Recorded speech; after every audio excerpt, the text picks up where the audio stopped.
আমাদের এবার যাতে আর দীর্ঘায়িত না হয়। প্রধান উপদেষ্টাকে দায়িত্বে থেকেই রাজনৈতিকভাবে সব সমস্যার সমাধান করতে হবে বলে জানিয়েছেন জাতীয় নাগরিক পার্টির আহ্বায়ক নাহিদ ইসলাম। এই প্রসঙ্গে দেশপ্রেমিক সেনা অফিসার ও সৈনিকদের সার্বভৌমত্ব ও বাংলাদেশ রক্ষায় প্রস্তুত থাকতে হবে বলেও মন্তব্য করেন তিনি। এছাড়া গণতান্ত্রিক রূপান্তরকে বাধাগ্রস্ত করে আরেকটা ১/১১ বন্দোবস্ত করার পায়তারা চলছে বলেও মন্তব্য করেন তিনি।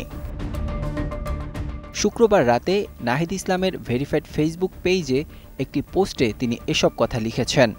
তিনি আরও লেখেন, বাংলাদেশকে বারবার বিভাজিত করা হয়েছে, জাতীয় ঐক্য বিনষ্ট করা হয়েছে বাংলাদেশকে দুর্বল করে রাখার লক্ষ্যে।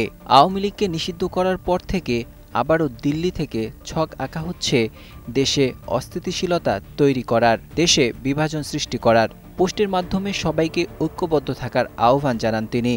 এছাড়া নির্ধারিত সময়ের মধ্যে জুলাই ঘোষণাপত্র দেওয়ার দাবি তোলেন তিনি। আর নির্বাচনের আগে জুলাই গণহত্যার বিচারের রোডম্যাপ আসতে হবে বলে নতুন সংবিধানের জন্য গণপরিষদ ও আইনসভার নির্বাচন একই সঙ্গে দেওয়ার দাবিও জানান তিনি। প্রসঙ্গত, জাতীয় নির্বাচন, তত্ত্বাবধায়ক সরকার ও জাতীয় কমিশন গঠন নিয়ে রাজনৈতিক দলগুলোর মধ্যে অনাস্থা সৃষ্টি হওয়ার প্রেক্ষাপটে ২০০৭ সালে দেশে জরুরি অবস্থা জারি করা হয়। রাষ্ট্র ক্ষমতায় অধিষ্ঠিত হয় সেনা সমর্থিত তত্ত্বাবধায়ক সরকার।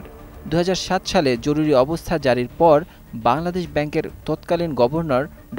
ফখরুদ্দীন আহমেদের নেতৃত্বে তত্ত্বাবধায়ক সরকার গঠন করা হয়।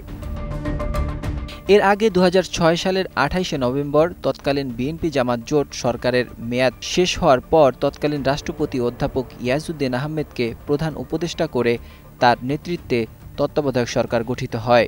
নির্বাচনী কার্যক্রম পরিচালনার জন্য গঠিত ওই তত্ত্বাবধায়ক সরকারের বিভিন্ন কর্মকাণ্ড শুরু থেকেই সমালোচিত হতে থাকে। ইয়াজউদ্দিন আহমেদের নেতৃত্বাধীন তত্ত্বাবধায়ক সরকার গঠনের কিছুদিন পর উপদেষ্টা পরিষদ থেকে উপদেষ্টারা একের পর এক পদত্যাগ করতে থাকেন। এই অবস্থায় ২০০৭ সালের ২২শে জানুয়ারি নির্বাচনের তারিখ ঘোষণা করা হয়। এ পরিস্থিতিতে দেশে জরুরি অবস্থা ঘোষিত হয়। রাষ্ট্রপতি তত্ত্বাবধায়ক সরকার ভেঙে দিয়ে জরুরি অবস্থা জারি করেন। সেনাবাহিনীর তৎকালীন প্রধান জেনারেল মইনু আহমেদ সব সমালোচনা কেন্দ্রবিন্দুতে চলে আসেন। তিনি এক অনুষ্ঠানে ১১ই জানুয়ারির জরুরি অবস্থা জারির দিনটিকে 1/11 বা ১/১১ নামে আখ্যায়িত করেন। জরুরি অবস্থা জারির পর রাজনৈতিক দলগুলোর সব ধরনের রাজনৈতিক কর্মকাণ্ড অনির্দিষ্টকালের জন্য স্থগিত করা হয়।